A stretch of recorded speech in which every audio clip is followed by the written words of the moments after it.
नमस्कार बंधुगण, हर हर महादेव। बंधुगण, केही जणे आपणंक पाखकु आसिबाकु जाउछि। एपरि एक सत्यता जहा सुनिले आपणंक लोम टांकुरी उठिब। एक बहुत बड़ रहस्य खोलिबाकु जाउछि। मीन राशिर व्यक्तिविशेष आजिर एही भविष्यवाणी साधारण नुहे। एहाकु अधारु छाड़िबार भूल आद करंतु नाही, कारण आपणंक ग्रहगुड़िकर शक्ति एपरि जणे व्यक्ति आड़कु इशारा करुछि जिए बहुत शीघ्र आपणंक जीवनर बंदद्रे दब देबाकु जाउछि। किंतु प्रश्न एहा नुहे जे केही आसुछि। असली प्रश्न हेउछि से किए, कौन से आपणंक अतीतर सेही मनीष जाहाकु आपण सदा सर्वदा पाई हराई सारिछंती बोली भाबी नेइथिले। कौन से एपरि केही व्यक्ति जिए आपणंकु एक बहुत बड़ खुशी खबर देबाकु जाउछि, ना सेही मनीषटी आपणंक सामनारे एपरि एक सत्यता आनी रखिब जाहा परे आपणंकु निजर ही कौनसी आपणार मुहकु पुणी थरे चिन्हिबाकु पड़िब। कारण मीन राशिर व्यक्तिविशेष आगामी समयरे आपणंक जीवनरे तीनोटी एपरि संकेत देखाजिबाकु जाउछि जाहाकु साधारण भाबी नजरअंदाज कले परे आपण निजे अनुभव करिबे जे ब्रह्मांड आपणंकु पूर्वरु ही चेतावनी देउथिला। प्रथम संकेत आपणंकु कौनसी व्यक्तिर हठात बदली जाइथिबा व्यवहाररु मिलिब। द्वितीय संकेत अधराती पाखापाखी कौनसी खबर, स्वप्न, फोन, संदेश किंबा हठात निद भांगी जिबा रूपरे मिलिपारे। एवं तृतीय संकेत सबुठारु भयानक हेब। सेही संकेत आपणंकु बुझाइब जे आपणंक आखपाखरे रहुथिबा प्रत्येक मनीष आपणंक पाई सेपरि नुहे जेपरि से आपणंक सामनारे देखा जाए। हाँ बंधुगण, आगकु बढ़िबा पूर्वरु बागेश्वर बाबांकु सच्चा मनरे मने पकाई भिडियो को एक सुंदर लाइक निश्चय करंतु। कमेंटरे पूर्ण श्रद्धा एवं विश्वास सहित जय बागेश्वर धाम निश्चय लेखंतु। मने मने बागेश्वर बाबांकु आपणंक घर परिवारर सुख शांति एवं रक्षा पाई प्रार्थना करंतु। बाबा आपणंकर समस्त चिंता दूर करंतु, बंद रास्ता खोलंतु एवं जीवनरे शुभ परिवर्तन आनंतु। ध्यान देई सुनंतु। एठारे केवल प्रेमर प्रत्यावर्तनर कथा नाही, एठारे एपरी एक रहस्य जोड़ी होई रहिछि जहा बहुदिनरु चपाई रखा जाइथिला।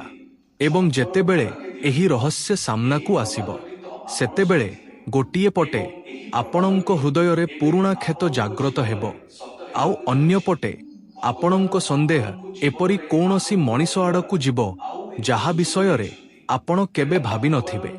मीन राशिर व्यक्तिविशेष आगामी दिनगुड़िकरे सबुठारु प्रथमे आपणंकु अनुभव होई पारे जे कौनसी व्यक्तिंक मने पड़िबा हठात बहुत बढ़ी जाइछि। आपण साधारण काम करुथिबे एवं हठात सेही मनीषर मुह आपणंक सामनाकु आसीजिब।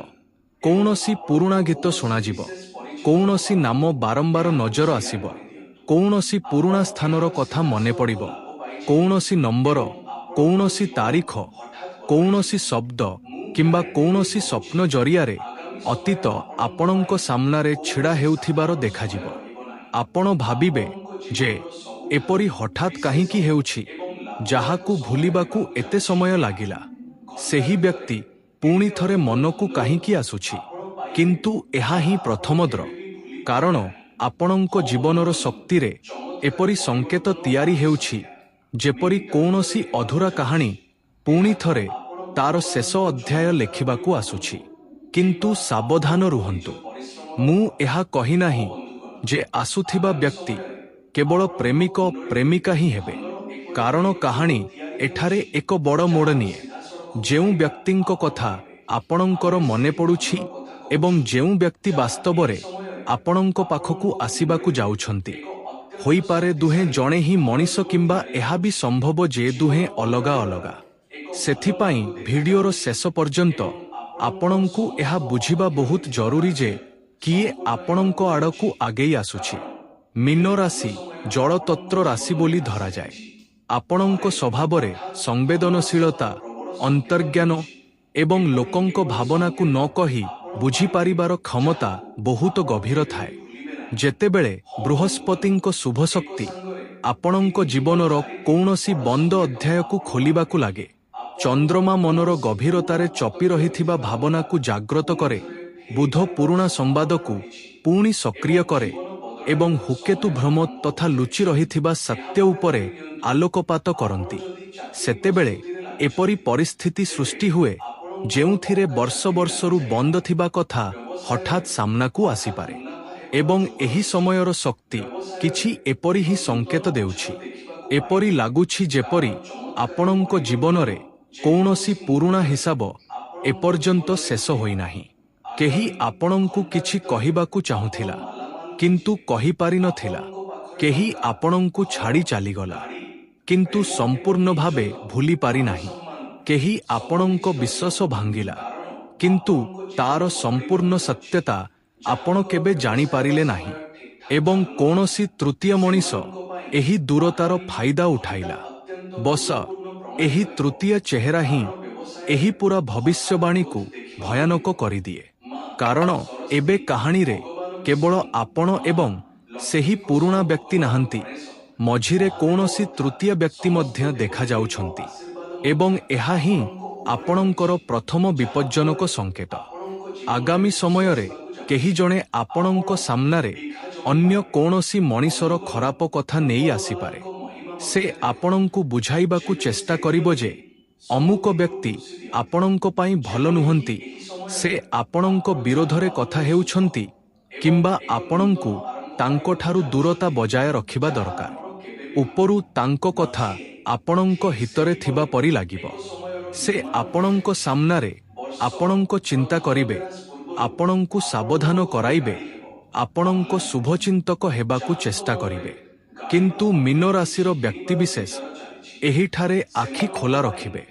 କାରଣ କେବେ କେବେ ଯେଉଁ ମଣିଷ ସବୁଠାରୁ ବେଶୀ ଆପଣଙ୍କୁ ଅନ୍ୟମାନଙ୍କଠାରୁ ସାବଧାନ କରାଏ, ସେ ହିଁ ଚାହେଁ ଯେ ଆପଣଙ୍କ ବିଶ୍ୱାସ ବାକି ସମସ୍ତଙ୍କ ଉପରୁ ଉଠିଯାଉ ଏବଂ ଆପଣ କେବଳ ତାହା ଉପରେ ହିଁ ନିର୍ଭରଶୀଳ ରୁହନ୍ତୁ। ସେଥିପାଇଁ ଆଗାମୀ ଦିନଗୁଡ଼ିକରେ କାହାରି ଏକପାଖିଆ କଥା ଶୁଣି ବଡ଼ ନିଷ୍ପତ୍ତି ନିଅନ୍ତୁ ନାହିଁ। କୌଣସି ସମ୍ପର୍କକୁ କେବଳ ଶୁଣା କଥାରେ ଭାଙ୍ଗି ଦିଅନ୍ତୁ ନାହିଁ। କୌଣସି ମେସେଜର ଅଧା ଅଂଶ ଦେଖି ପୁରା ନିଷ୍କର୍ଷ କାହାନ୍ତୁ ନାହିଁ।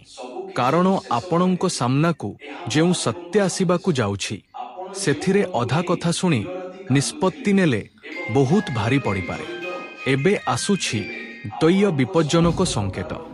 ଏହି ସଙ୍କେତ ଦିନ ଅପେକ୍ଷା ରାତି ସମୟରେ ଅଧିକ ସକ୍ରିୟ ଦେଖାଯାଉଛି, ବିଶେଷ କରି ଅଧରାତି ପାଖାପାଖି। ହୋଇପାରେ ଆପଣ ହଠାତ୍ ନିଦରୁ ଜାଗି ପଡ଼ିବେ, ଆପଣଙ୍କୁ କାହାର ସ୍ୱପ୍ନ ଦେଖାଯିବ, ଆପଣଙ୍କ ଫୋନରେ କୌଣସି ପୁରୁଣା ନାମ ଦେଖାଯିବ, କୌଣସି ମେସେଜ ଆସିବ ଏବଂ ତୁରନ୍ତ ଲିଭାଇ ଦିଆଯିବ। କୌଣସି କଲ୍ ଆସିବ ଯାହାକୁ ଉଠାଇବା ପୂର୍ବରୁ ହିଁ କାଟି ଦିଆଯିବ କିମ୍ବା ଆପଣ ବିନା କୌଣସି କାରଣରେ ଅସ୍ଥିର ହୋଇ ଫୋନ୍ ଦେଖିବାକୁ ଲାଗିବେ। ବନ୍ଧୁଗଣ, ଏହାର ଅର୍ଥ ଏହା ନୁହେଁ ଯେ ପ୍ରତ୍ୟେକ ରାତିରେ କିଛି ଅଲୌକିକ ଘଟିବାକୁ ଯାଉଛି। କିନ୍ତୁ ଜ୍ୟୋତିଷ ଶାସ୍ତ୍ରର ସଙ୍କେତ ଭାଷାରେ ଯେତେବେଳେ ଚନ୍ଦ୍ରମାଙ୍କ ସମ୍ବେଦନଶୀଳ ଶକ୍ତି, ହୁଙ୍କ ରହସ୍ୟମୟ ଛାୟା ଏବଂ ବୁଧଙ୍କ ସମ୍ବାଦ ଶକ୍ତି ଏକାଠି ମନକୁ ପ୍ରଭାବିତ କରନ୍ତି, ସେତେବେଳେ ଚପି ରହିଥିବା ସମ୍ବାଦଗୁଡ଼ିକ ହଠାତ୍ ସାମ୍ନାକୁ ଆସିପାରେ। ଏବଂ ଏହିଠାରୁ ଆରମ୍ଭ ହୁଏ ଅଧରାତିର ରହସ୍ୟ। କଳ୍ପନା କରନ୍ତୁ, ରାତି ପ୍ରାୟ ଟା ବାଜିଛି। ଘରର ବାକି ଲୋକ ଶୋଇ ସାରିଛନ୍ତି।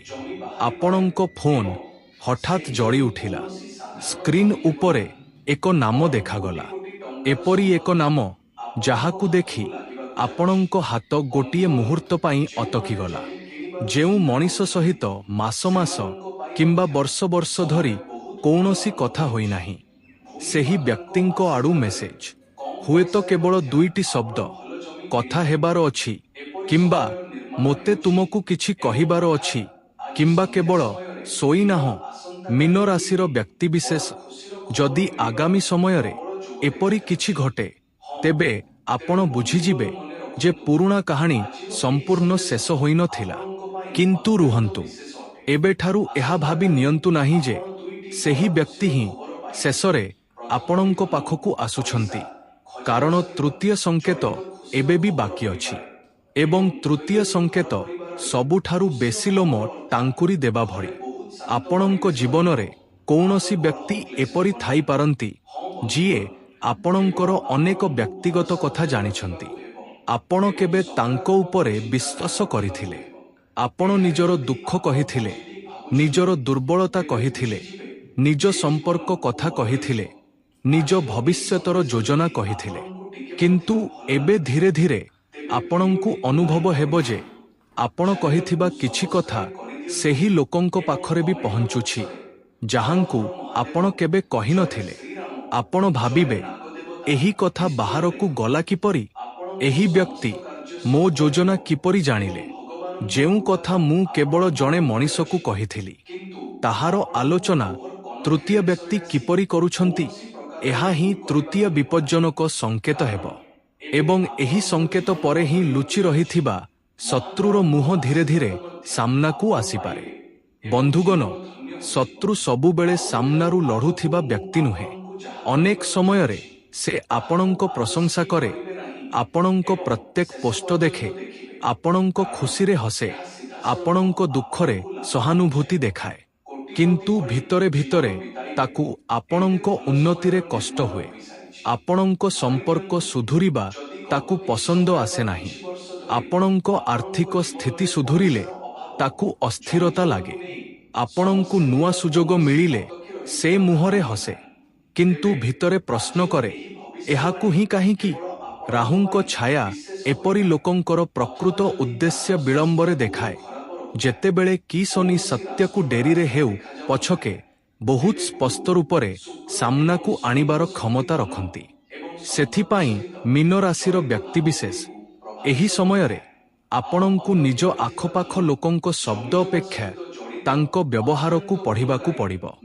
ଏବେ ଏଠାରେ ଆଉ ଏକ ବଡ଼ ରହସ୍ୟ ଖୋଲୁଛି। ଯେଉଁ ପୁରୁଣା ପ୍ରେମିକ, ପ୍ରେମିକା କିମ୍ବା ପୁରୁଣା ପ୍ରିୟ ମଣିଷର ଫେରିବାର ସଂକେତ ମିଳୁଛି, ତାଙ୍କ କାହାଣୀ ଯେତିକି ସହଜ ଦେଖାଯାଉଛି ସେତିକି ନୁହେଁ। ସେ ଆପଣଙ୍କୁ ଛାଡ଼ିଥିଲେ କାହିଁକି?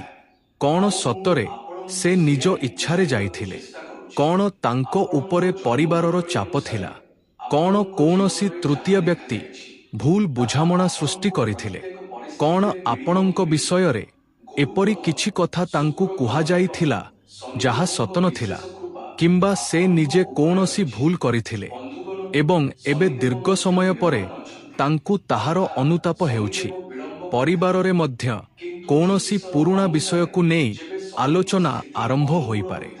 ଜମିଜମା, ସମ୍ପତ୍ତି, ବିବାହ, କୌଣସି ସଦସ୍ୟଙ୍କ ଦାୟିତ୍ୱ, ପୁରୁଣା ବିବାଦ କିମ୍ବା କୌଣସି ଲୁଚି ରହିଥିବା କଥାକୁ ନେଇ ଘରେ ଚର୍ଚ୍ଚା ହୋଇପାରେ। ଆରମ୍ଭରେ ମାହୋଲ ଟିକେ ଗରମ ହୋଇପାରେ, କିନ୍ତୁ ଶେଷରେ ଏହି ଆଲୋଚନା କୌଣସି ବଡ଼ ଭୁଲ ବୁଝାମଣାକୁ ସମାପ୍ତ କରିପାରେ। ଏବଂ ଯଦି ଘରର କୌଣସି ସଦସ୍ୟଙ୍କ ସହିତ ଦୀର୍ଘ ସମୟରୁ ଦୂରତା ଚାଲିଛି, ତେବେ ହଠାତ୍ କଥାବାର୍ତ୍ତାର ରାସ୍ତା ଖୋଲିପାରେ। ଏବେ ପ୍ରେମ ଆଡ଼କୁ ଫେରିବା, କାରଣ ଅସଲି ରହସ୍ୟ ଏହିଠାରେ ହିଁ ଲୁଚି ରହିଛି। ମୀନ ରାଶିର ବ୍ୟକ୍ତିବିଶେଷ, ଯେଉଁ ବ୍ୟକ୍ତି ଆପଣଙ୍କୁ କେବେ ଛାଡ଼ିଥିଲେ, ସେ ଯେ ଆପଣଙ୍କୁ ଭୁଲି ଯାଇଛନ୍ତି ତାହା ଜରୁରୀ ନୁହେଁ। ଅନେକ ସମୟରେ ମଣିଷ ଦୂରକୁ ଚାଲିଯାଏ, କିନ୍ତୁ ଭାବନା ସେହିଠାରେ ରହିଯାଏ। ସମୟ ବିତିଯାଏ, ଅହଙ୍କାର କମିଯାଏ, ଜୀବନ କିଛି ଶିକ୍ଷା ଦିଏ। ତାପରେ ମଣିଷକୁ ବୁଝାପଡ଼େ ଯେ ଯାହାକୁ ସେ ସାଧାରଣ ଭାବୁଥିଲା, ସେ ହିଁ ସବୁଠାରୁ ଖାସ୍ ଥିଲା। ଆପଣଙ୍କ କ୍ଷେତ୍ରରେ ମଧ୍ୟ କିଛି ଏପରି ଶକ୍ତି ତିଆରି ହେଉଥିବାର ଦେଖାଯାଉଛି। ପୁରୁଣା ବ୍ୟକ୍ତି ଆପଣଙ୍କର ବର୍ତ୍ତମାନର ଜୀବନ ବିଷୟରେ ଜାଣିବାକୁ ଚେଷ୍ଟା କରିପାରନ୍ତି। କ'ଣ ଆପଣ କୌଣସି ସମ୍ପର୍କରେ ଅଛନ୍ତି? କ'ଣ ଆପଣ ଖୁସି ଅଛନ୍ତି? କ'ଣ ଆପଣ ତାଙ୍କୁ ସମ୍ପୂର୍ଣ୍ଣ ଭୁଲି ଯାଇଛନ୍ତି? କ'ଣ ଆପଣଙ୍କ ଜୀବନରେ ଅନ୍ୟ କାହାକୁ ତାଙ୍କ ସ୍ଥାନ ଦେଇସାରିଛନ୍ତି? ଏହିସବୁ ପ୍ରଶ୍ନ ତାଙ୍କ ମନରେ ଥାଇପାରେ, କିନ୍ତୁ ସେ ସିଧାସଳଖ ସାମ୍ନାକୁ ଆସିବାକୁ ଡରିପାରନ୍ତି। ସେଥିପାଇଁ ପ୍ରଥମେ କୌଣସି ସାଙ୍ଗ ଜରିଆରେ ଖବର ଆସିବ, ତାପରେ ସୋସିଆଲ ମିଡିଆରେ ସଂକେତ, ତାପରେ ବୋଧହୁଏ ମେସେଜ ଏବଂ ତାପରେ ସାକ୍ଷାତ। କିନ୍ତୁ ଏବେ ସେହି ଶେଷ ମୋଡ଼ ଶୁଣନ୍ତୁ, ଯାହାର ଅପେକ୍ଷା ଆରମ୍ଭରୁ କରାଯାଉଥିଲା। କିଏ ଆସିବାକୁ ଯାଉଛି? କ'ଣ ସେହି ପୁରୁଣା ପ୍ରେମିକ, ପ୍ରେମିକା? ଆଂଶିକ ଭାବେ ହଁ, କିନ୍ତୁ ଭବିଷ୍ୟବାଣୀ କେବଳ ତାଙ୍କର ନଥିଲା। ଆପଣଙ୍କ ଜୀବନ ଆଡ଼କୁ ଦୁଇଟି ଅଲଗା ଅଲଗା ଶକ୍ତି ଆଗେଇ ଆସୁଥିବାର ଦେଖାଯାଉଛି। ଗୋଟିଏ ଅତୀତରୁ, ଗୋଟିଏ ଭବିଷ୍ୟତରୁ। ଅତୀତର ବ୍ୟକ୍ତି ଅଧୁରା କାହାଣୀ, କ୍ଷମା ପ୍ରାର୍ଥନା, ସ୍ପଷ୍ଟୀକରଣ କିମ୍ବା ଦ୍ୱିତୀୟ ସୁଯୋଗ ମାଗିବାକୁ ଫେରି ଆସିପାରନ୍ତି। କିନ୍ତୁ ସେହି ସମୟରେ ଆପଣଙ୍କ ଜୀବନରେ କୌଣସି ନୂଆ ବ୍ୟକ୍ତି ମଧ୍ୟ ପ୍ରବେଶ କରିପାରନ୍ତି। ଏବଂ ଏହା ହିଁ ଆପଣଙ୍କର ସବୁଠାରୁ ବଡ଼ ନିଷ୍ପତ୍ତି ହେବ। ଗୋଟିଏ ପଟେ ସେହି ମଣିଷ ଯାହାକୁ ଆପଣଙ୍କ ହୃଦୟ ପୂର୍ବରୁ ଜାଣିଛି, ଅନ୍ୟପଟେ ସେହି ବ୍ୟକ୍ତି ଯିଏ ହୋଇପାରେ ଆପଣଙ୍କୁ ପ୍ରଥମ ଥର ପାଇଁ ସେହି ସମ୍ମାନ ଦେବ ଯାହାର ଖୋଜ ଆପଣ ସବୁବେଳେ କରୁଥିଲେ। ଏହା ହିଁ କାରଣ ଯେ ଗ୍ରହଗୁଡ଼ିକର ସଂକେତ ବାରମ୍ବାର ଆପଣଙ୍କ ସାମ୍ନାରେ ପୁରୁଣା ଏବଂ ନୂଆ ଦୁଇଟି ଯାକ ରାସ୍ତା ରଖୁଛି। ଏବଂ ଏବେ ତୃତୀୟ ଚେହେରା ମଧ୍ୟ ସ୍ପଷ୍ଟ ହୋଇଯାଉଛି। ଯିଏ ଲୁଚି ରହିଥିବା ଶତ୍ରୁ, ସେ ଏହି ପରିବର୍ତ୍ତନରେ ଖୁସି ହେବ ନାହିଁ। କାରଣ ଆପଣଙ୍କ ଜୀବନରେ ସଠିକ୍ ବ୍ୟକ୍ତିର ଆଗମନ ତାର ପ୍ରଭାବକୁ କମାଇଦେବ। ସେଥିପାଇଁ ଆପଣଙ୍କ ପୁରୁଣା ସମ୍ପର୍କ ଏବଂ ନୂଆ ସୁଯୋଗ ମଧ୍ୟରେ ଭୁଲ ବୁଝାମଣା ସୃଷ୍ଟି କରିବାକୁ ଚେଷ୍ଟା କରାଯାଇପାରେ। ତେବେ ଶେଷରେ କିଏ ଆସିବାକୁ ଯାଉଛି? ମୀନ ରାଶିର ବ୍ୟକ୍ତିବିଶେଷ। ସବୁଠାରୁ ମଜବୁତ ସଂକେତ ଏହା ଯେ ପ୍ରଥମେ ଅତୀତ ସହିତ ଯୋଡ଼ି ହୋଇଥିବା ବ୍ୟକ୍ତି ଯୋଗାଯୋଗ କରିବେ, କିନ୍ତୁ ତାପରେ ଆସୁଥିବା ନୂଆ ବ୍ୟକ୍ତି ଆପଣଙ୍କ ଜୀବନରେ ଅଧିକ ସ୍ଥାୟୀ ଭୂମିକା ଗ୍ରହଣ କରିପାରନ୍ତି। ପୁରୁଣା ପ୍ରେମିକ, ପ୍ରେମିକା ଆପଣଙ୍କୁ ସତ୍ୟତା ଜଣାଇବାକୁ ଆସିବେ। ଲୁଚି ରହିଥିବା ଶତ୍ରୁ ନିଜକୁ ବଞ୍ଚାଇବାକୁ ଚେଷ୍ଟା କରିବ ଏବଂ ନୂଆ ବ୍ୟକ୍ତି ଆପଣଙ୍କୁ ଏହା ବୁଝାଇବାକୁ ଆସିବ ଯେ ପ୍ରତ୍ୟେକ ସମ୍ପର୍କ କଷ୍ଟ ଦେବା ପାଇଁ ନୁହେଁ। ଅର୍ଥାତ୍ ଆପଣଙ୍କ ଦ୍ରମୁହରେ କେବଳ ଜଣେ ମଣିଷ ନୁହନ୍ତି। ଆପଣଙ୍କ ଅତୀତ, ଆପଣଙ୍କ ସତ୍ୟତା ଏବଂ ଆପଣଙ୍କ ଆଗାମୀ ଅଧ୍ୟାୟ ତିନୋଟି ଯାକ ଏକାଠି ଦେବାକୁ ଯାଉଛନ୍ତି। ଏବେ ନିଷ୍ପତ୍ତି ଆପଣଙ୍କର ହେବ ଯେ କାହା ପାଇଁ କବାଟ ଖୋଲିବେ ଏବଂ କାହା ପାଇଁ ସଦାସର୍ବଦା ପାଇଁ ବନ୍ଦ କରିଦେବେ। ଅଧରାତିର ସେହି ମେସେଜ କେବଳ ଆରମ୍ଭ ହୋଇପାରେ। ପୁରୁଣା ପ୍ରେମର ଫେରିବା କେବଳ ଏକ ପରୀକ୍ଷା ହୋଇପାରେ। ଲୁଚି ରହିଥିବା ଶତ୍ରୁର ପର୍ଦ୍ଦାଫାଶ ଆପଣଙ୍କ ଆଖି ଖୋଲି ଦେଇପାରେ।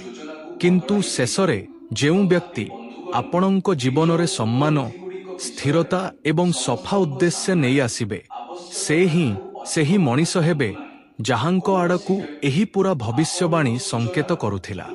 ସେଥିପାଇଁ ଆଗାମୀ ଦିନଗୁଡ଼ିକରେ ତିନୋଟି କଥା ମନେ ରଖିବେ।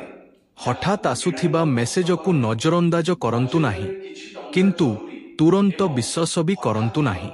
କାହାର କହିବା କଥାରେ ଆସି ପୁରୁଣା ସମ୍ପର୍କ ବିଷୟରେ ନିଷ୍ପତ୍ତି ନିଅନ୍ତୁ ନାହିଁ।